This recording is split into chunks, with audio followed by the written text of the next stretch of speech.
반갑습니다. 오늘 6월의 첫째 주일, 교회력으로는 삼위일체 주일이기도 하고 성령 강림 후 첫째 주일이기도 합니다. 하나님 앞에 나와 예배하는 우리 모두에게 예수 그리스도의 은혜와 평화가 충만하시기를 기원합니다. 아멘. 기독교에서 말하는 하나님은 어떤 하나님일까요? 삼위일체 하나님입니다. 삼위일체라는 이 단어가 좀 생소하게 들릴 수도 있고 교회에 오래 나오신 분들은 자주 들었던 단어이기도 하겠죠. 들어서 알고는 있지만 삼위일체 무슨 뜻인가 궁금하다, 좀 더 알아봐야 되겠다라고 해서 이 기독교 신앙의 중심인 이 삼위일체 신앙을 이렇게 별도로 공부해 보신 분들은 많지 않을 것입니다. 이 삼위일체 이 신학 용어이기도 한데 좀 까다롭기도 하고 이해하기도 어렵기 때문에 목사들도 주일에 이 삼위일체에 대한 주제를 가지고 설교하지를 않습니다. 이게 성경 공부할 때는 설명하기도 하기도 합니다만은 따로 떼어서 이렇게 설교하지도 않습니다만은 오늘은 제가 이 삼위일체라는 제목으로, 제목은 아니지만 다릅니다만은 삼위일체 신앙, 기독교 신앙의 중심인데 이 신앙을 주제로 설교를 해보도록 하겠습니다. 이유는 두 가지예요. 왜냐하면 이 삼위일체 이 신앙을 왜 이야기해야 되는가?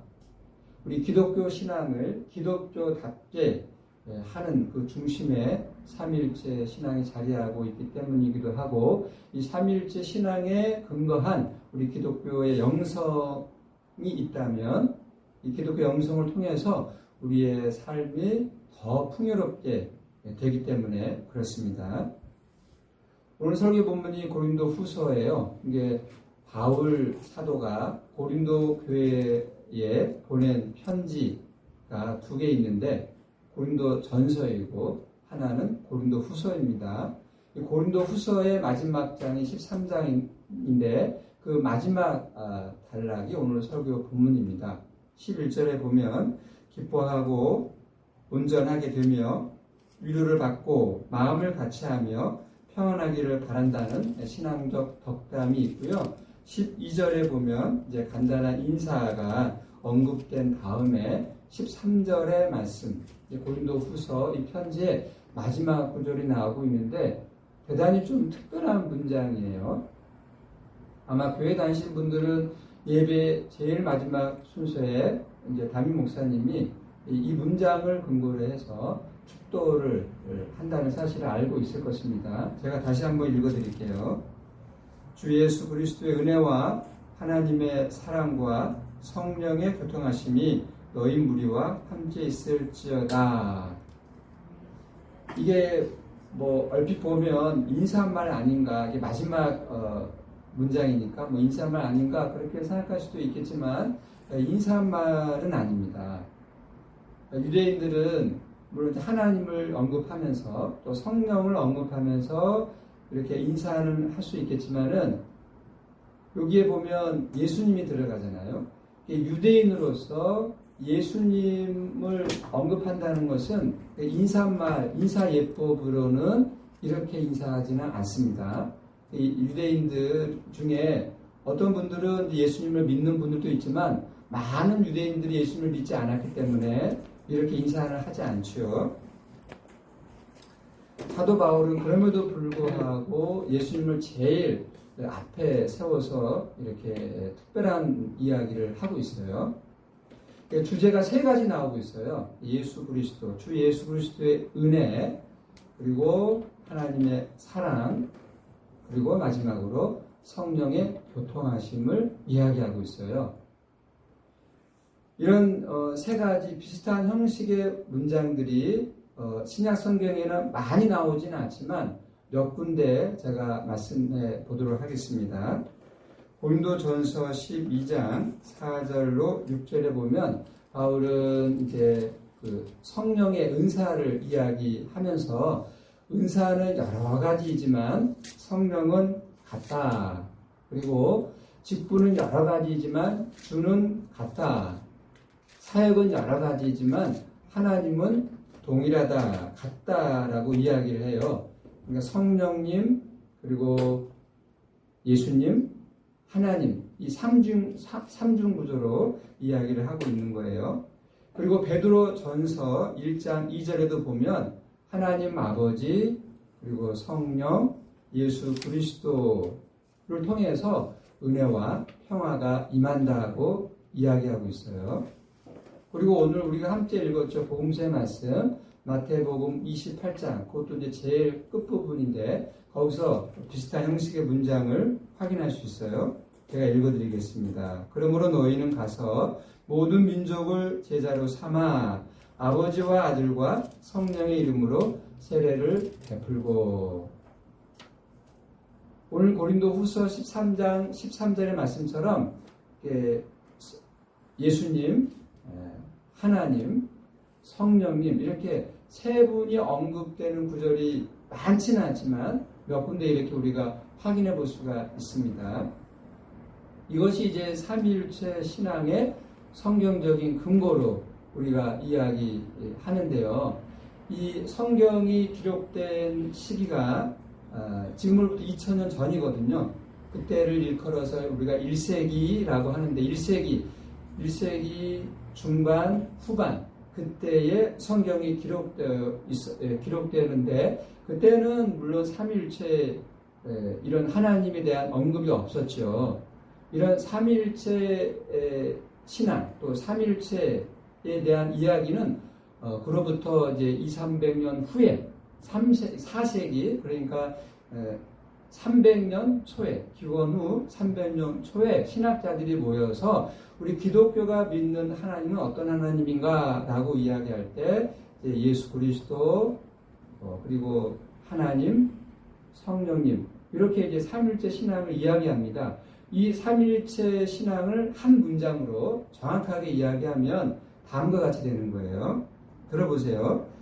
아버지와 아들과 영이 본질에서는 같다. 본질에서는 같다. 그리고 위격으로는 구분된다. 여기 어린이들도 있지만 무슨 말인가 할 거예요. 너무 처음 듣는 말이기 때문에 좀 까다롭죠. 아버지 하나님과 아들 예수 그리스도와 성령이 본질에서는 같고 위격으로는 다르다, 구분된다라고 하는 거예요.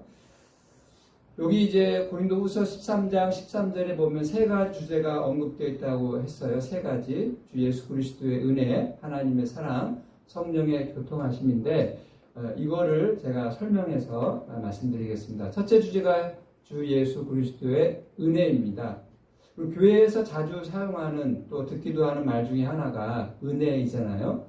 은혜를 입었다, 은혜를 받았다. 또 뭐 목사님의 이제 설교를 듣고 나가면서 인사할 때 오늘 설교가 참 은혜로웠습니다. 그런 이야기를 종종 하기도 하죠. 그런데 이 은혜라는 말은 언제 사용하는가? 성경에 보면은 하나님이 함께 하실 때, 하나님이 함께 하시는 것을 은혜라고 이야기해요. 그리고 하나님께서 어떤 특별한 행동을 하셨을 때 그거를 하나님의 행위를 은혜라고 이야기합니다.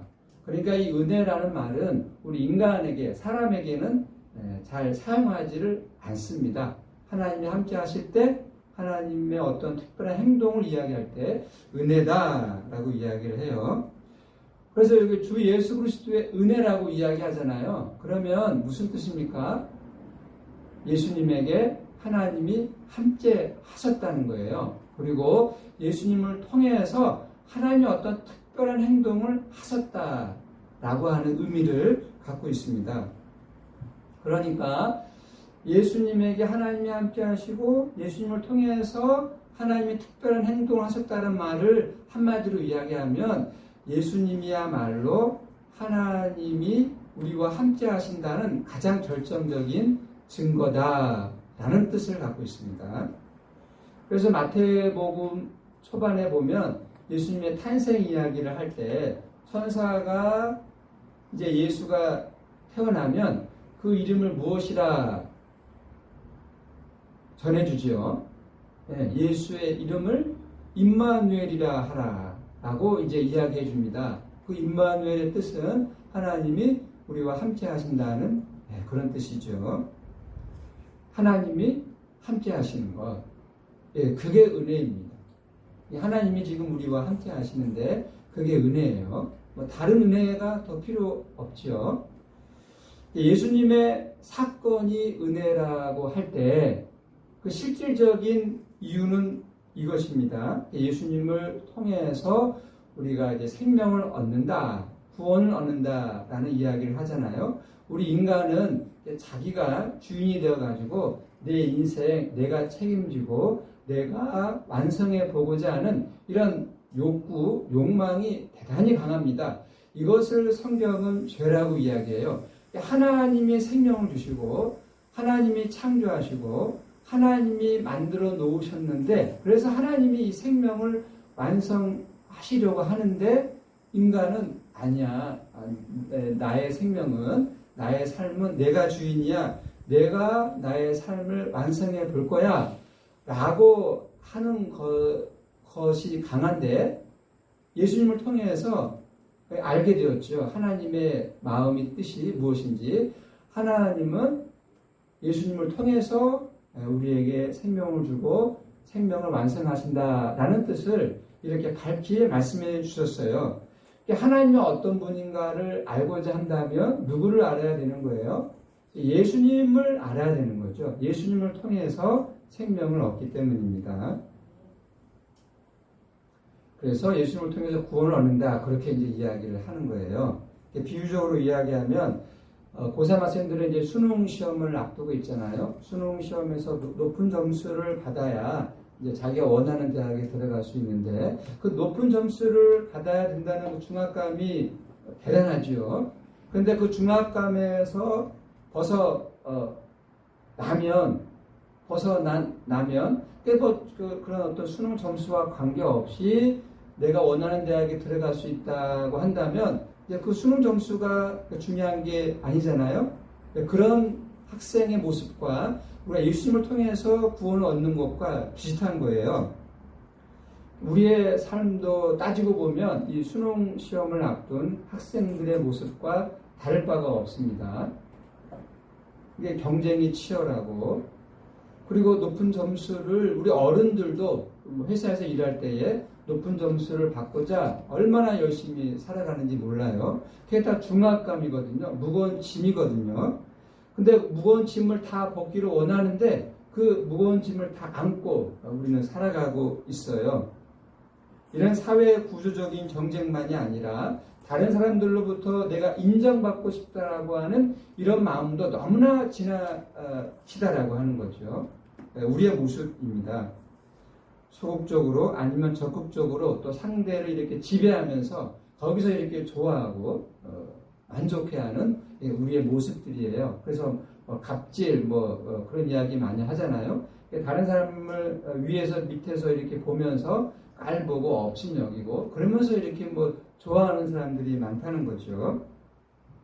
그렇지만 우리의 삶이 그런 어떤 좋은 점수 받고 다른 사람들로부터 인정받고 좋은 집에서 살고 이렇게 막 떵떵거리면서 사는 것은 그런 게 아니라 예수님을 통해서만 우리의 삶이 완성된다는 사실을 우리가 분명하게 알고 있다면 이런 삶의 짐들 있잖아요. 좋은 점수를 받아야 돼. 내가 1등 해야 돼. 회사에 들어갈수록 내가 사장이 되고 과장이 되고 그런 것들로부터 벗어날 수가 있다는 거예요. 예수님을 통해서 삶이 완성된다, 구원을 받는다라는 사실을 우리가 분명하게 믿는다면 이런 삶에서 오는 무거운 짐들이 가벼워지게 된다는 것입니다. 문제는 우리 기독교인들이 예수님을 통해서 그런 삶의 어떤 만족, 삶의 완성을 경험하며 살고 있느냐, 그런 질문이죠. 어떻게 생각하십니까? 예수님을 통해서 삶이 완성된다. 즉, 쉽게 말하면 우리 인생이 행복해진다. 그게 사실일까요? 정말 예수님을 믿으면 예수님을 통해서 우리의 삶이 행복해지고 그런 삶의 짐들이 다 가벼워지는 일들이 실제로 일어날까요? 비유적으로 이렇게 간단하게 말씀드려 보겠습니다. 잘 이렇게 소통이 안 되고 친하지 않은 사람들 있잖아요. 그런 사람들과 어울려서 최고급 식당에 가서 10만 원짜리 식사를 하는 경우가 있을 수 있잖아요. 가깝지 않아요. 좀 불편해요. 마음에 들지 않아요. 대화가 잘 통하지 않는 그런 사람들과 같이 식사를 해야 되는데 그 식사가 정말 10만 원, 20만 원 그런 음식은 최고급이죠. 그런 경우가 있고 또 하나는 정말 내가 존경하고 사랑하는 사람과 함께 그 재래시장, 허름한 식당에 들어가서 5,000원짜리 그 칼국수를 먹는 경우가 있을 수 있잖아요. 성도님들이라고 한다면 어떤 경우를 택하겠습니까? 최고급 식당, 허름한 5,000원짜리 칼국수, 어느 쪽을 선택하시겠습니까? 어느 쪽이 더 행복할까요? 그런 겁니다. 우리가 예수님을 통해서 구원을 얻는다라고 할 때 누구와 함께 하는가가 중요한 거거든요. 누구와 함께 여행을 가느냐, 누구와 함께 시간을 보내느냐가 우리의 삶에 정말로 중요합니다. 예수님의 제자들은 예수님이 하나님과 너무나 가까이 계셨던 분이기 때문에 그 하나님과 함께 하셨던 그 예수님과 내가 함께 한다면 그게 생명 완성, 또 삶의 행복, 삶의 만족, 거기에 이르는 유일한 길이라고 믿었습니다. 제자들은 예수님과 함께 함으로써 하나님과 함께 한다, 그걸 믿었던 거예요. 바울이 제시한 두 번째 중요한 주제는 하나님의 사랑이죠. 하나님의 사랑. 우리가 길거리에 걸어갈 때 또는 이 지하철을 걸어갈 때 전도하는 모습들을 좀 종종 보게 됩니다. 그 전도하는 분들이 가장 많이 하는 말 중에 하나가 이거죠. 하나님은 여러분들을 사랑하십니다. 그런 말들을 지나가는 행인들이 듣고 감동을 받고 갈까요? 대부분은 감동하지 못하고 지나갑니다. 이유가 무엇일까요? 자기 신세를 보니까 이거 형편이 없거든요. 자기 신세가 이렇게 초라하기 그지없는데 하나님은 사랑이십니다라는 그런 말을 듣고 그래 하고 지나가는 사람은 없겠죠. 사랑이 아니라 내가 정말 미움을 받으며 살아가고 있는 것은 아닐까, 그런 사람들도 많이 있을 것입니다. 또 어떤 분들은 이렇게 생각을 하시겠죠. 그래, 그렇게 교회 다니고 예수 믿는 당신들이나 하나님의 사랑이 함께 하시겠지, 이렇게 비꼬는 투로 그렇게 이야기하는 분들도 있을 것이고, 또는 그렇게 하나님의 사랑을 많이 경험한 당신들, 교회 다니는 당신들이 먼저 사랑을 베풀면서 살아야지, 그렇게 또 주장하는 분들도 있을 것입니다. 오늘날 이 교회 다니는 분들에게나 또는 교회 다니지 않는 분들에게나 하나님의 사랑이라고 하는 이 말이 너무나 이제 상투적이 된 거죠. 들어도 안 들어도 전혀 감동이 없는 그런 말 중에 하나가 되었습니다. 하나님의 사랑은 대단한 것인데 우리 기독교인들도 너무나 자주 듣다 보니까 이 너무 뻔한 거예요. 감동이 없는 거죠. 그런 말이 될 수 있습니다. 그래서 저는 하나님의 사랑이 이렇게 좀 너무나 자주 들었기 때문에 가슴에 와 닿지 않는다라고 한다면 자연의 사랑이라는 말로 대신해서 한번 생각을 해보세요. 자연의 사랑. 우리는 이 자연의 품 안에서 태어났잖아요. 이 자연의 품 안에서 태어났다는 것은 이 사랑의 힘에 우리가 휩싸여 있다라고 하는 거거든요. 어떤 사람은 정말 아버지 없이 태어난 사생아도 있을 수 있고, 또는 고아로 이렇게 성장하는 분들도 있습니다. 어떻게 태어나고 어떻게 자라고 어떻게 살아가든지 관계없이 살아있다라고 하는 것, 존재하고 있다라고 하는 것은 이 자연의 사랑 안에 들어와 있다라고 하는 것이거든요. 그게 느껴지시는지 모르겠습니다. 지금 계절의 여왕 5월이 지나고 실록의 계절인 6월이 다가왔습니다. 정말 이 녹색을 보면 이 마음이 어떻습니까? 마음이 정말 시원하기도 하고 또 상쾌해지기도 하고 뭉클해지기도 하잖아요.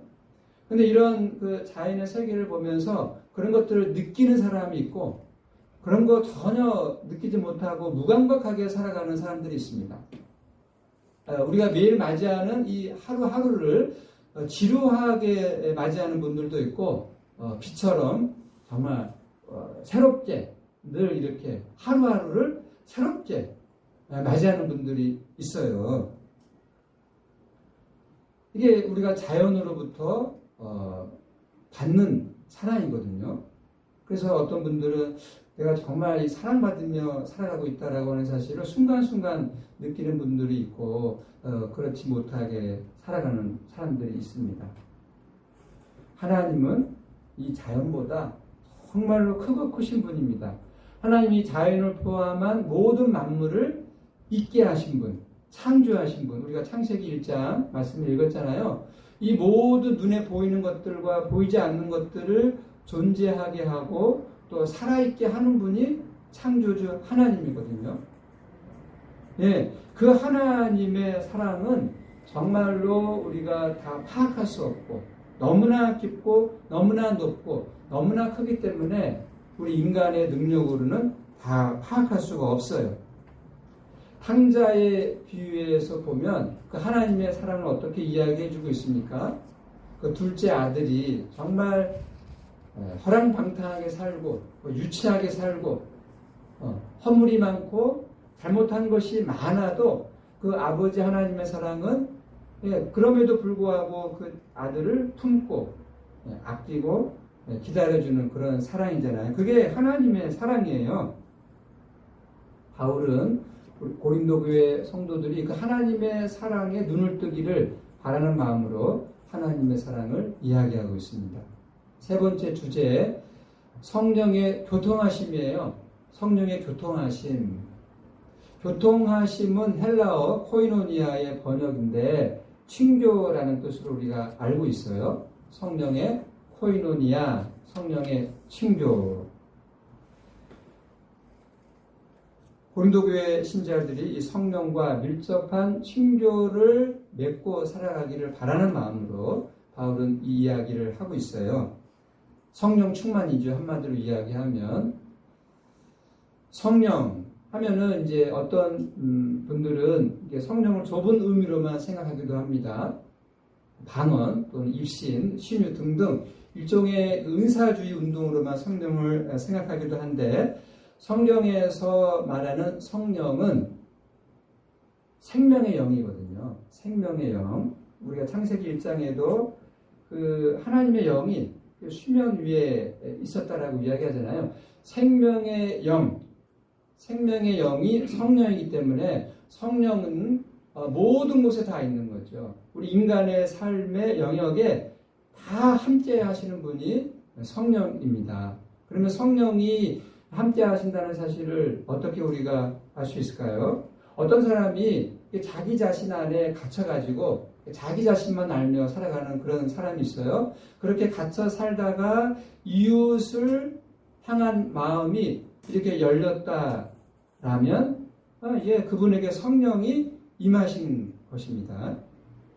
어떤 사람은 삶이 아무것도 아니야, 뭐 다 쓸데없어, 그런 허무주의에 떨어졌다가 다시 이 어떤 활기를 얻어가지고 살아간다면 성령의 친교가 그분에게 함께하고 있는 거예요. 성령의 코이노니아가 일어난 것입니다. 이런 영, 생명의 영, 생명을 가능하게 하고 유지하게 하고 우리 생명을 풍성하게 하는 이 생명의 영을 느끼면서 살아가는 사람이 있고 그렇지 못한 분들이 있습니다. 성령은 하나님의 영이기 때문에 사람이 만든 어떤 이념이나 가치 체계에 의해서 제한받지 않고 우리와 친교를 나누는 영입니다. 우리가 마음의 문만 활짝 열고 있으면 성령은 언제든지 우리와 함께 하십니다. 우리가 마음의 문을 닫고 있는 그때에도 성령은 우리와 함께 하세요. 우리가 알지 못할 뿐이죠. 예수님의 제자들이 전도를 하다가 종종 감옥에 갇혔을 때에도 그때에도 기도하고 찬송할 수 있었던 이유는 그들에게 성령이 함께 하고 있었기 때문이에요. 성령이 있다면 반대로 악령도 있겠죠. 당연합니다. 성경은 이런 악령을, 악한 영이에요. 악령을 사탄이다 또는 귀신이다 또는 마귀다 그렇게 표현을 하고 있습니다. 이런 악한 영이 하는 일들은 의심하게 만들고 폭력적으로 만들고 또는 불안하게 하고 염려하게 합니다. 성령과 악령을 우리가 구분하기가 쉽지 않아요. 고린도전서 12장 8절 이하에 보면 은사 목록이 나옵니다. 여러 가지 은사를 이야기할 때에 영 분별하는 이 은사도 이야기하거든요. 그리고 요한일서 4장 1절에서 6절에 보면 영이 하나님에게 속했는지 아닌지 분별하라 이야기를 해요. 우리가 이제 이게 성령의 역사야 악령의 역사야 확인하기가 어렵다는 거예요. 이게 성령의 역사인 것 같기도 하고 악령의 역사이기도 한 것 같기도 하고 헷갈릴 때가 많다는 겁니다. 성령과 친교를 맺지 못할 때, 성령과 관계를 맺지 못할 때 나타나는 일이 무엇인가? 악령의 이제 좌지우지 되는 거죠. 악령을 따라가는 거죠. 정확하게 이야기하면 성령이 따로 있다, 악령이 따로 있다라기보다는 성령과 관계를 맺지 못할 때 그런 악한 일들이 나타나는 거예요. 빛이 없으면 어떻게 되죠? 어두워지잖아요. 빛이 없으면 어두워지듯이 우리가 성령과의 친교가 없으면 우리의 삶이 어떻게 됩니까? 위축되고 반대로 과장되기도 하고 우리 삶이 파괴됩니다. 성령과 친밀하지 못하면 우리의 삶이 그렇게 되는 거예요. 그래서 바울은 성령과의 코이노니아, 친교가 고린도교회 신자들에게 충만하게 일어나기를 간절히 바라는 마음으로 이런 글을 썼습니다. 보십시오. 제가 세 가지 중요한 주제를 이야기했어요. 예수 그리스도의 은혜, 하나님의 사랑, 성령의 교통, 성령의 친교를 이야기했는데 이 세 가지가 좀 뚜렷하게 구분이 되죠. 예수님의 은혜가 무엇인지, 하나님의 사랑, 또 성령의 교통이 무엇인지 구분이 됩니다. 예수 그리스도의 은혜는 자신의 어떤 성공 신화에서 벗어나는 거예요. 내 인생 꼭 성공해야 돼. 내가 성공할 거야. 내가 정말 잘 될 거야. 그래서 남보다 정말 떵떵거리며 살 거야. 그런 어떤 부담감, 무거운 짐으로부터 벗어나게 되는 거예요. 예수님의 은혜를 알면. 두 번째로 하나님의 사랑을 통해서 우리가 깨닫게 되는 것은 우리를 창조하고 우리에게 생명을 주신 그 창조주 하나님을 절대적으로 신뢰하게끔 합니다. 하나님의 사랑을 우리가 알면. 셋째로 이 성령의 친교, 성령을 가까이 하게 되면 정말 이 살아있다라고 하는 것, 이 존재한다는 것, 이 생명의 신비, 삶의 신비를 놀라워하고 기뻐하고 감사하게 되는 거예요. 이 세 가지를 우리가 따로 이렇게 따로따로 구분해서 경험하는 것도 중요하지만 우리 기독교 신앙은 이것을 구분하는 것에 그치지 않고 따로 떼어서 이야기하지 않고 동시에 이게 하나다, 같다 그렇게 이야기를 해요. 그 이야기를 해볼 터인데 좀 참고 한번 들어보십시오. 이 세 가지가 구분되면서 같다는 거예요. 첫째, 예수 그리스도의 은혜를 경험한 사람은 거기서 끝나는 것이 아니라 하나님의 사랑에 감격하게 되고 성령과의 친교를 통해서 영적으로 생명 충만한 사람이 됩니다. 예수 그리스도의 은혜를 알면 하나님의 사랑을 뜨겁게 경험하고 성령을 통해서 정말 영적인 사람으로 살아가는 거예요. 둘째로 하나님의 사랑에 감동할 수 있는 사람은 예수 그리스도의 은혜 안으로 더 깊이 들어가고 성령과의 친교를 통해서 이 생명의 신비를 정말 강하게 느낍니다. 나무 하나를 보아도 이 벌레 한 마리를 보아도 정말 이 살아있다는 것, 생명, 그것 자체가 얼마나 놀라운 것인지를 깨닫게 됩니다. 셋째, 성령과의 친교를 누리는 사람은 예수 그리스도의 은혜가 얼마나 대단한 것인지 돈 버는 게 중요한 게 아니고 내가 정말 좋은 대학에 들어가는 거 그게 나쁘다는 게 아니에요. 좋은 회사에 들어가는 게 그게 정말 위대하고 훌륭한 그런 차원이 아니라 예수 그리스도의 은혜가 얼마나 놀랍고 귀한지를 알게 돼요. 그리고 하나님의 사랑에 더 가까이 가고자 늘 노력합니다. 이게 이론이 아닙니다. 이거는 삶의 능력인 거예요. 세 가지 주제가 구분되지만 일치한다라고 하는 이 사실을 우리가 깨닫게 된다면 믿고 확실히 안다면 우리의 삶이 정말 풍성하게 되고 풍요롭게 됩니다. 돈이 없어도 좋은 집에 살지 못해도 내가 병에 걸려서 저 암병동에 있어도 이 예수 그리스도의 은혜와 하나님의 사랑과 성령의 교통은 그 모든 것들이 장벽이 안 돼요. 내가 가난해도 내가 병들어도 내가 배운 것이 없고 내가 학위가 없어도 전혀 문제가 되지 않습니다.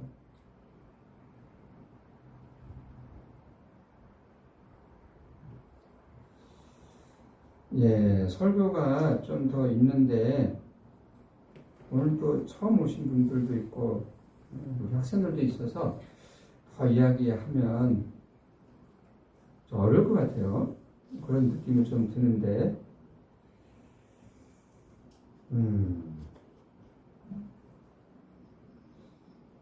정리하겠습니다.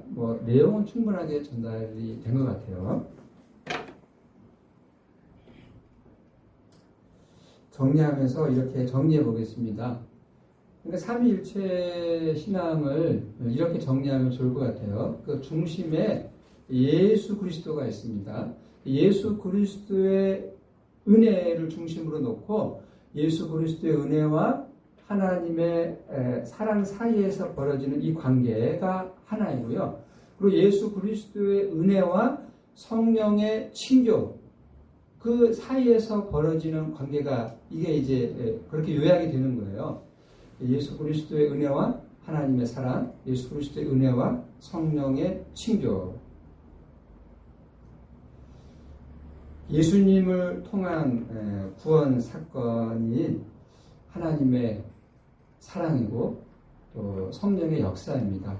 이것을 우리가 분명하게 알고 또 그것을 믿고 살아간다면 오늘 사도 바울이 이야기하는 것처럼 생명을 얻을 것입니다. 예수 그리스도의 은혜, 하나님의 사랑, 성령과의 친교 속으로 더 깊이 들어가면 생명을 충만하게 누리며 살게 될 것입니다. 이러한 은혜, 이러한 하나님의 은총이 우리